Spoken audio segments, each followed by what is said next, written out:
I guess the comparison I was trying to make is I've lived in Orlando now for the last 10 years.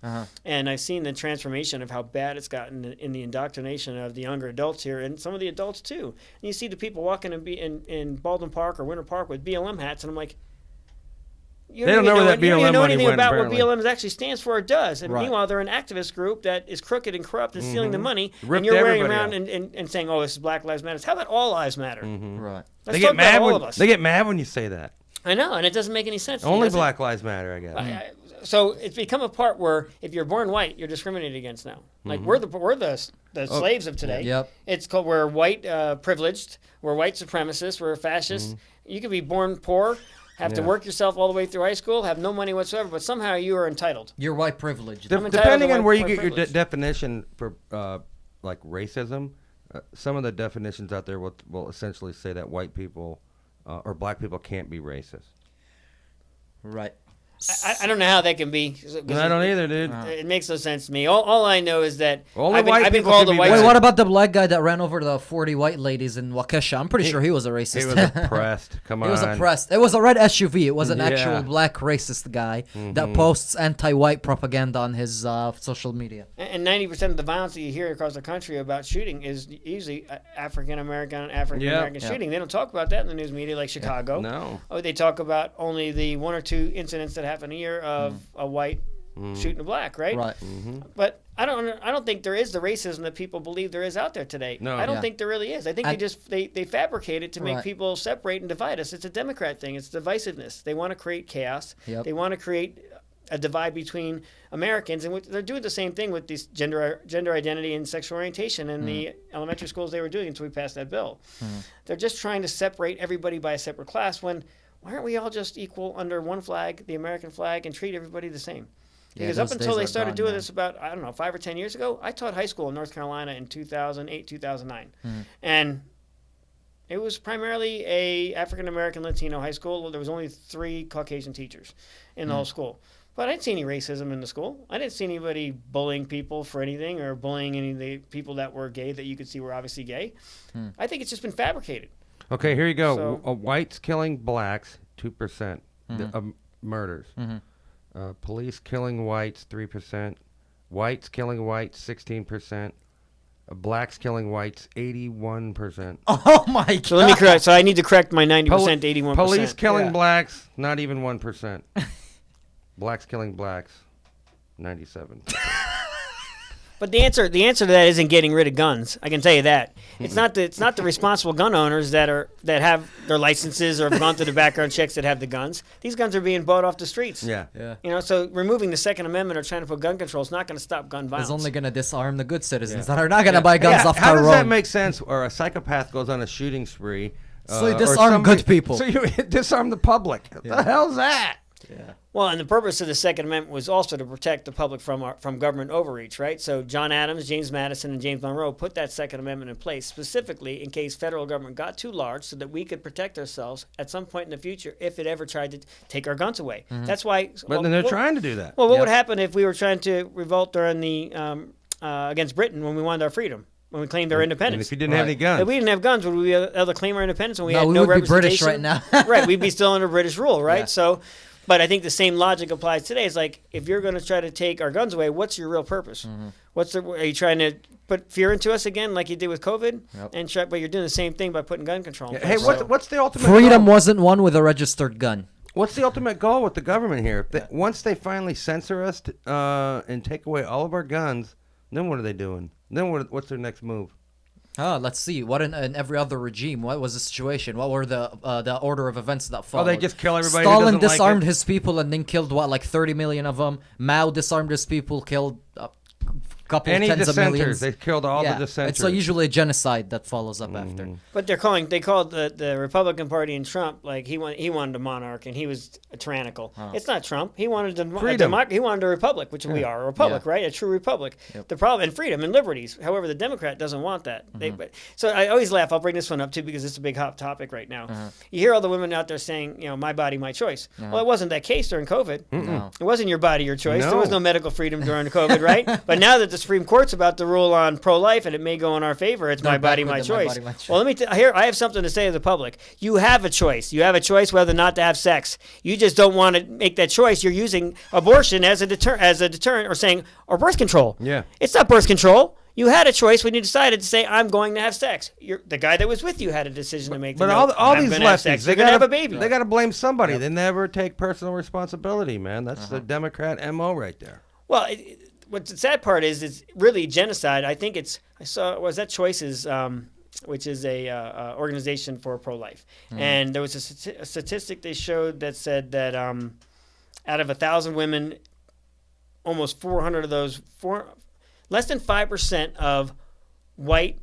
Caucasian women are the ones that actually give abortion between a certain age group up to 40 years old or something like that. The rest of it is African Americans, and so they're genociding their own people. Right. So it's not the large majority of the actual abortions are happening in the lower income communities. So what is the Democrats trying to push there? Are they trying to push genocide of a certain race? Because I don't know what the purpose of genocide is, because life begins at conception. I don't care what anybody says. You can argue about the difference between rape and incest and whether or not that should be allowed. Which almost never happens, but they always use that as an excuse of why they need abortions. That's why they say, it's a medical issue for the mother that her life is at risk. Well, let me tell you something. I was 2.5 months premature. My mother was 4'11", carrying 2 identical twins. Her life was at risk. She had a 2.5 month. We were born 2.5 months premature. You have an identical twin? Identical twin brother. He lives in South Carolina. Identical? Yes, and we were born at 2.5 months premature, and we're in incubators for 2 months before we were released to go home in the hospital. Both of us almost died, and my mother almost died giving birth. Wow. But she was a Catholic, believed in God, and she had us. And this was 1976. So her life was at risk. So that would have been a case of a justified, making the actual decision, the hard decision. According to Ana Escamani and the liberal left. Right, but she still chose to have him, and she survived. She lived through it. She and lived, the babies and came me and my out brother are still both alive and healthy today. The thing about the lefties is like, if you try to meet them halfway and this kind of stuff, they want to have abortions at right before the baby comes out of the birth. No, they want to have abortion at 2 years old after birth. Yeah, I actually heard they can have it right after the birth. Yeah. They're looking to see if there's birth defects and then deciding whether or not they're going to Ralph have a child. Northam talked about that on a podcast. Remember that? Yeah. Well, we'll deliver the baby. We'll set him aside, make sure he's comfortable, and then we'll see if you guys want to kill him or not. It's unbelievable. It really is a disgrace. I don't know. Pigs. I think there's a big problem in our country where, whether you're religious or not, but the religious foundation that the last couple generations have changed since the generation I was brought up in. My parents dragged me no matter what it was. I don't care what was going on Sunday. My mother would take me to church. So all the way through confirmation as a Catholic, I was forced to go to Catholic school. We went to public school during the day and then CCD school at night, and until I was confirmed as a Catholic. Whether or not I am a Catholic and I do believe in God today, but the fact that you don't have that upbringing or that moral foundation in most people's lives today, because a lot of people don't go to church anymore. Like, I think percentages dropped like by 30 or 40% of people that bring their kids to church on Sunday. Churches aren't teaching you real morals anyways these days. It depends on the church that you're talking about or which church you're going to. How many people go to church and they vote Democrat? But at least if you have here's my argument. If you have some moral foundation, you have an understanding of what's right and wrong. Right. So you understand, what the difference of, let's say, murder. Is that right or wrong? Well, it teaches you in the Bible that it's not right to kill somebody, right? So who's teaching these children what's right or wrong? It's actually a law that you can't kill somebody. It's a law, but you have parents out there that aren't really teaching their kids what they really should know and giving them a true moral compass. So if you're leaving it up to the parent entirely without having any religion, I think it's part of the destruction of our American culture today, having a lack of religion in our children's lives. Of course. That's my opinion. I think they took prayer out of school, and then they took the pledge out of school, and now they're turning kids trans because it's their sexual identity and all that. Well, see, that started way back. It's the demise of Western culture. Let's go back to when that actually started. We're fighting right now about parental rights, and we had that bill passed, Parental Rights Bill 1557, just recently, this year. And that was to stop sexual orientation being taught in K through 3rd, but it also has a clause in there that talks about age appropriate. Right. So it means you can actually sue up to K through 12 if you have material found that's not age appropriate. They should have fine-tuned that a little bit better. Well, I think they left it broad for a reason. I think they left. So it said K through third, you can't talk about sexual orientation or gender identity or any material that's found not age appropriate. I think they left it open so that it could be litigated, so you could sue for anything under K through 12. So it is able to be. Yeah. So it's really not K through third. These crazy lefty teachers, they'll say, "Oh, I got a fourth grader here. I can talk this sex stuff to him." But that's where the age appropriate comes in. Right. So it does say or age appropriate. So it leaves it open to interpretation, and then under the prevailing party statute, you can still sue. And if you win, we'll have precedent for it. So I don't think they were able. So maybe they were trying to push it through the legislators so that it wouldn't. But it still gives you the availability. So me as a Catholic, if I had a kid that was in 10th grade and I didn't feel that kid was supposed to be taught anything besides abstinence, That's right. I could then sue because that my child doesn't belong being taught anything besides abstinence. That's my right as a parent under the Parental Rights Bill. I don't feel that's age appropriate for my kid to learn about sex because I'm teaching my child at home and in the Catholic school about abstinence and until marriage. That's right. So Isn't it crazy how that's a really good point. That's a really good Before point. all They're this- leaving it open for litigation if it's considered not age appropriate. Before all this weirdo lefty trans stuff took off, I mean, we didn't have a problem with little kids being taught sex stuff in preschool and kindergarten. Well, I don't think it even happened. Never happened at all. So I don't know where the dark money is that got into the organizations. I know that a group of us actually filed for a Freedom of Information Act to find out where the Progress Pride flags were. They were being put up in the schools in Orange County. If CNN is talking about, they can talk about anything. They talking about Democrats will believe anything CNN says.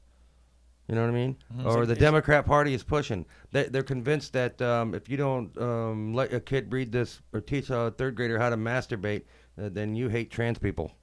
Yeah, I saw. Or they think killing a little baby's fine. If you ever have an argument with somebody who thinks it's okay to kill a little baby before it's born, they're brainwashed, dude. Yeah. There's something psychotic about that. But I think they're at this point, they're when you one bring step away logic, from being able to kill somebody and not even feel bad about it. Yeah. you bring logic or common sense in any conversation with most Democrats, all you're going to get is rage or hatred, or they're going to call you a racist. They don't have any excuse. You get back them into a corner because can't argue. They can't argue. There's no argument. There's no logical argument besides the talking points that they have been told to give that they're brainwashed to think. But yet half the country votes for this crap. Well, we believe half the country votes for them. I don't know how many actually really vote, but Maybe they're all bots. Maybe they're all the bots from Twitter. Maybe the bots from Twitter thank are God actually for voting. Elon. Yeah, Thank you. Where can they find you on social media, your website? How can they support your campaign and donate? Give it to them real quick. I'm Dwyer for Florida on Instagram, Facebook, and Twitter. Dwyer for Florida. So DWYER for Florida. And my website is David Dwyer, DWYER, 2022.com. And that's where you can donate. That's and where you they can volunteer. donate to your So campaign? DavidDwyer2022.com. And go ahead and share this video. Hit the share button so you can share it to your Facebook page so that we can get more reach and ban the algorithmic demotion of Facebook that's trying to take our podcast off the air. Yeah.